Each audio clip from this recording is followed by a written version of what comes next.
this town are stained, they remind me of you. Park benches down on Main, they remind me of you. And I'm still checking the back of every car for your bumper sticker. And I know that we're a million miles apart, but I won't forget you. No, I won't forget you. I bet you didn't know you were a pain. You dated all kinds of things. You never were much of an illustrator, but you made a fine example of me. I thought we were through, but I keep seeing shades of you that I can't outrun. Is it a matter of patience or maybe a matter of time? And how can I tell you? I know that the glass had to shatter, that the battle is valid, but often it's not worth the fight. I've been trying to hold my ground, but I wanna hold you now. So have a little faith in who I'm trying to be, and save a place for the best in me, 'cause I see the potential. Yeah, I think we got potential, don't you, babe? For having me. Oh my God, Hadley, we've been waiting a long time to meet you. I gotta tell you, no, really, I love your song Orbit, and I mean Thank the you. hardest part among many more. Hadley, so burned out on music that sucks, on crappy music, that when you hear something good, you just gotta go and talk about it. I have listeners, I have a responsibility here, Hadley. Fair enough. Well, thank you so much for listening. I really appreciate it. Absolutely, absolutely. So tell me a bit about this new song that I like so much. It's called Orbit. And what I like about your story, and we'll get into it in a little bit, people should know you've been songwriting since you're like 14. And this song, Yeah. you just captured that rough space, that awkwardness after a breakup, after a divorce. Was this from like a real life experience, Hadley? It was it was from like so I wrote the song about running into an ex at a party, and it had happened a couple of times with like a couple of different people, like within I think maybe within a few weeks of each other, between me running into someone and then I talked to a friend about it. And we were just talking about the weird phenomenon of like literally watching a relationship change in front of you, and someone who is so important to you at some point now just being this still being this functional person in front of you, and just being like, that was then, this is now.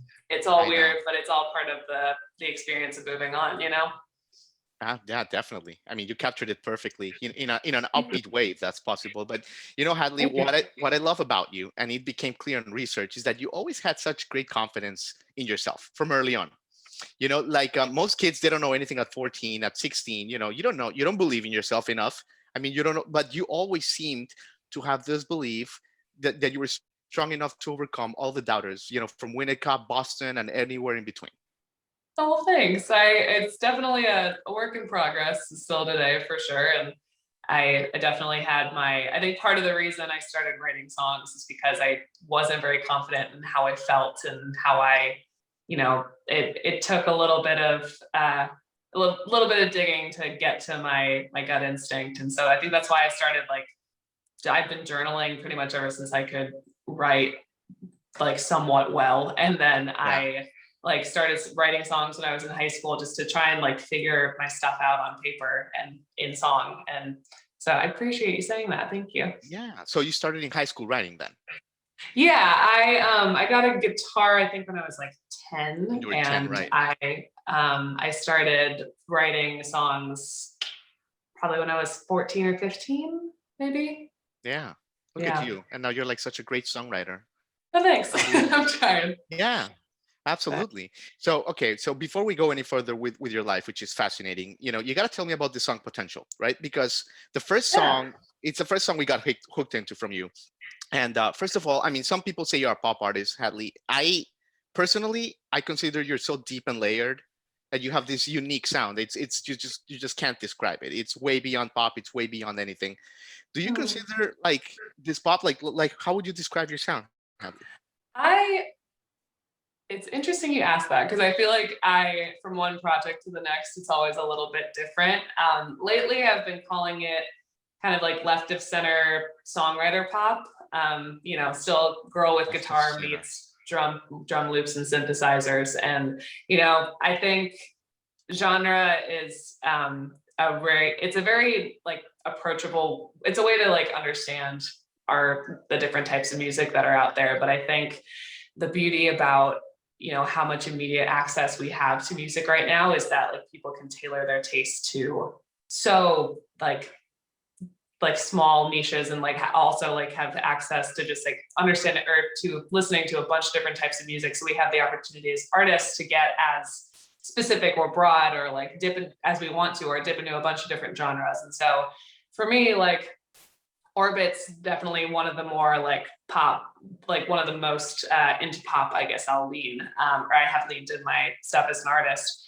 Yeah. But I've also got some stuff that's pretty acoustic, like The Hardest Part or Potential, which is a little bit more pop rock and band driven. And I really enjoy like having fun and not really committing to one genre in that way. Yeah, I think that's awesome about you. You're like a chameleon, like a Oh, thanks. tiramisu, all different kinds of layers and flavors. I love it.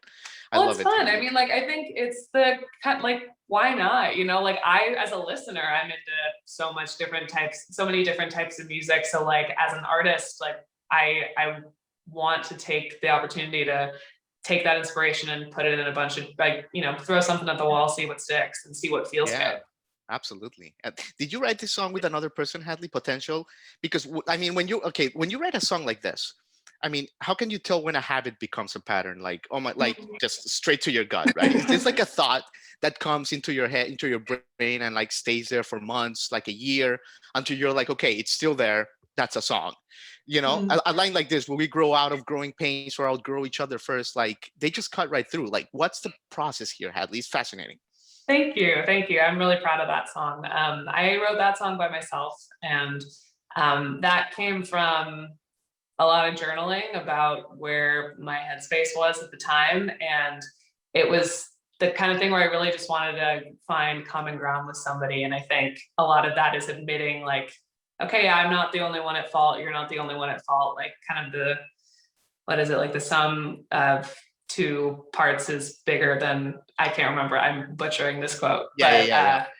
you know what I'm talking about. But the Right. whole thing where it's like you can talk about the faults that each person in a relationship or a friendship or whatever has, and then you can also talk about like what's going on within the interpersonal aspects of it. And I kind of similar to what I was talking about like when I started writing music, like I just wanted to find like music is my favorite shade of therapy, and how to like just understand the human experience, and specifically mine when it comes to my stuff as an artist. And Nice. so this was definitely a way to further understand interpersonal relationships. It is like therapy. It's like you're giving headspace, like your own Yeah. therapy. Thank you, Hadley, on behalf of the world. Absolutely. Oh, it's one of, I mean, I don't know where my head would be if I didn't have the outlet of journaling and music, and being able to kind of like, because I mean, that's what drew me to music in the first place, is like hearing songs, growing up listening to a bunch of different music and hearing songs and feeling heard, like feeling like there were emotions or feelings that I was having that I hadn't really talked to anybody about, and then like stumbling on a song that like just set out, like could have been taken from my diary, that kind of thing. Yeah. And I, as a songwriter, it's one of my goals to kind of reverse engineer that and hopefully be that for somebody else. Amazing. Amazing. And we're talking so much about your songwriting, but your guitar playing, like, let's not forget about it. So you grew up in Winnetka, about 16 miles north of downtown Chicago. That Uh, was great. you mentioned 10 years old, you get the guitar. How did the guitar come to you? Musical family, gift? How was that whole period? I believe I got it as a birthday gift for my 10th or 11th birthday from my parents. And so I lived in Winnetka outside of Chicago for the longest when I was a kid, but I moved around a bunch. And Okay. think I was living in outside of Kansas City, Kansas at the time. And so I had been playing, kind of backtracking. I'd been, my parents put me in piano lessons when I was 6, and I think I played Okay. until I was like 12. Cool. And then I got a guitar.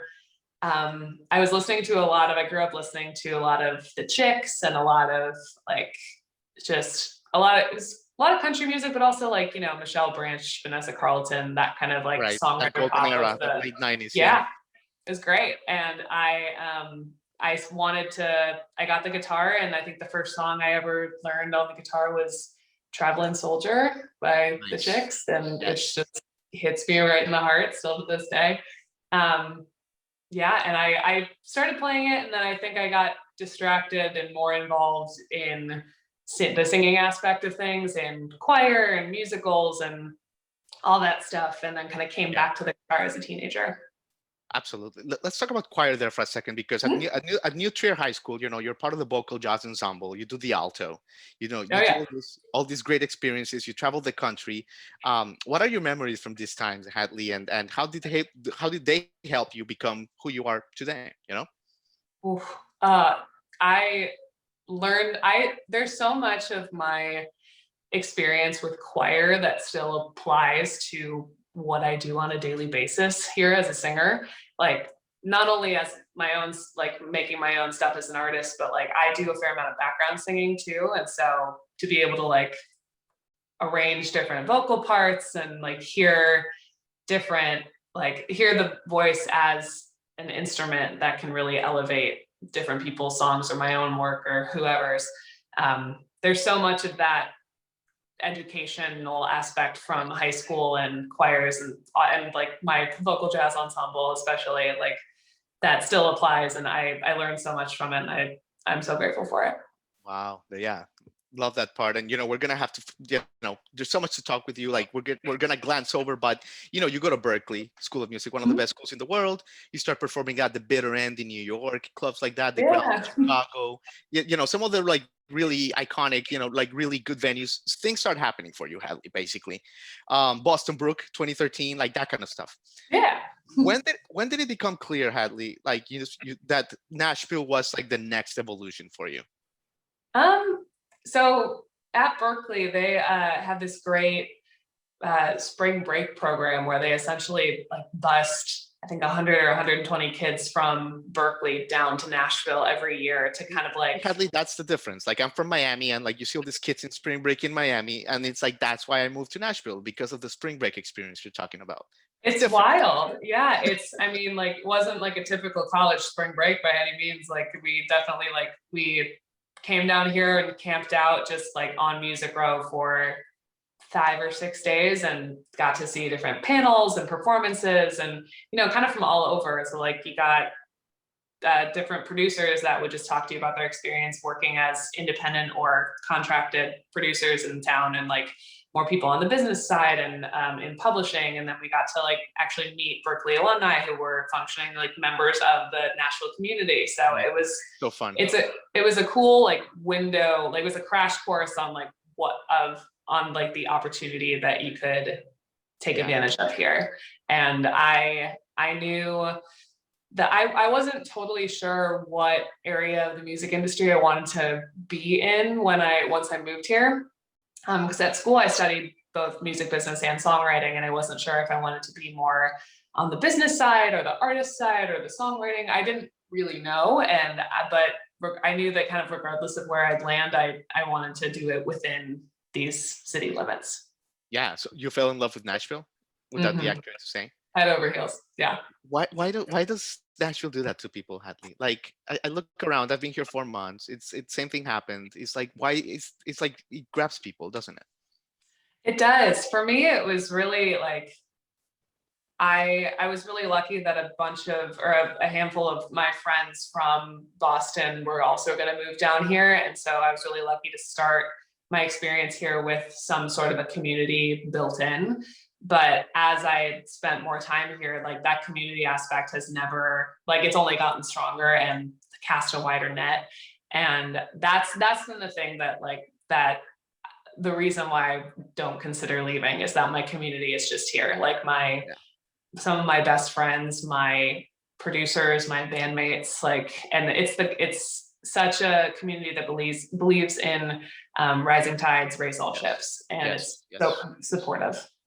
And we, now that I get into your sound, we like the city needs people like you, like to add different flavorings, because we love the Americana, we love the country lane, we love all that stuff. We have them on the show all the time, but there's only one Hadley Kennary, not many. So we need you here.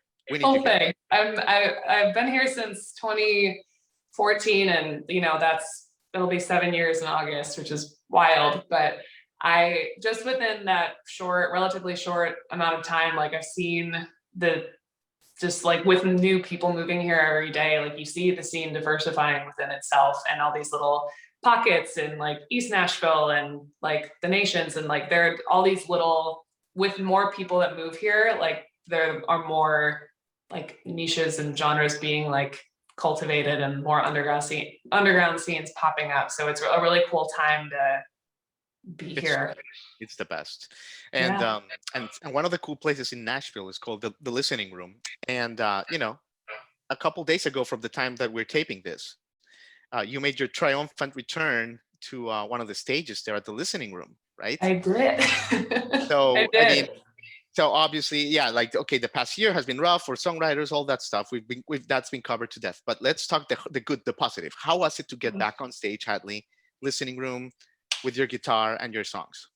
It was wild. It felt like, so the Listening Room is doing shows like socially distanced and safely and at a limited capacity, and I'm so grateful that venues are like that are able to do that safely here.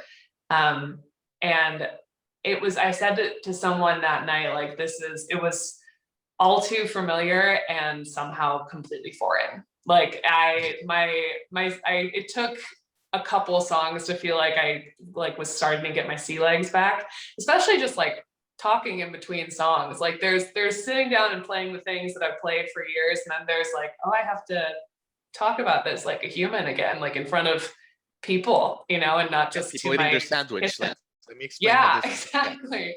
So it was, I mean, it was an emotional experience, and a bunch of us on stage, it was for a few of us, it was our first show back. And I didn't know it at the time, but the last proper show I played before the world shut down was at the Listening Room in February of 2020. Almost So it was just a little over a year, and it was wild because I was like, oh yeah, I was just here. Like, this was the last show I played. And I was like, wait, no, it's been 13 months since this has happened. And it made me, I said this yesterday. I was thinking about this yesterday. Like, it was the first night in a long time that felt normal, which is weird because, like, what does that mean anymore? But it was a really beautiful way to kind of hopefully start this next season, Yeah. Oh, yeah. Well, this is your purpose, Hadley. Yeah. I know you studied business administration and all that, but just listening to who you are and connecting with you, like, your purpose is to give the world your music. So that's, I think, what you're referring to. Yeah, for sure. Okay, so I asked Bre Kennedy, our friend of the show, this question, so I gotta flip it, right? You met her at a high-end burger restaurant in Nashville. Mhm. So how did you connect with Bre Kennedy? Like she approached you approached her, like she came from LA, like how was that whole meeting? Was it like friendship at first sight? It was not friendship at first sight, not that it was like anti-friendship by any means, but we just, we worked next to each other for several months before we like became capital F friends. And so, it's kind of like a classroom friend or an office friend. Like, it's you make friends with someone who you spend a lot of your time with. And then Right. after like a few months, we grabbed a beer, and and it was kind of, we started just talking about music and as we're rolling silverware next to each other and being like, do you like this artist? Yeah, I like this artist. Like, just talking, bonding in that way. And I'm, 6 years later, here we are, and she's one of my best friends and my favorite person to collaborate with. Great duo. Well, Hadley, you've been so cool with your time, so generous, but I can't let you go without playing Flip the Tune with you, which, Okay. three. Let's see how well you know your songs. Ooh, okay. These are the rules. We're gonna play three songs of yours in 10-second clips. So three 10-second clips in reverse, and then Ooh. we're gonna see how well you know your songs. What do you think? Okay, I'm game. Are you down for the game? I am down. Let's do it. All right, cool. All right.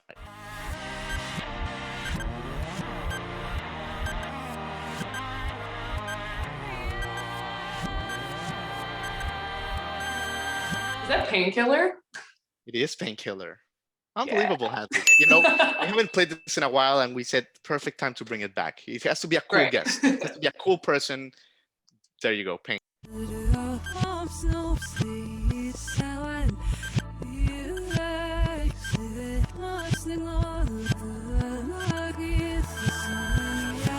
that Painter? That is Painter. Okay, I was like, wait a second. I was almost borderline stumped. Borderline stumped. No, good. Unbelievable. You're going for the trifecta. Hadley Kennary for the trifecta, and flip the tune, and away we go.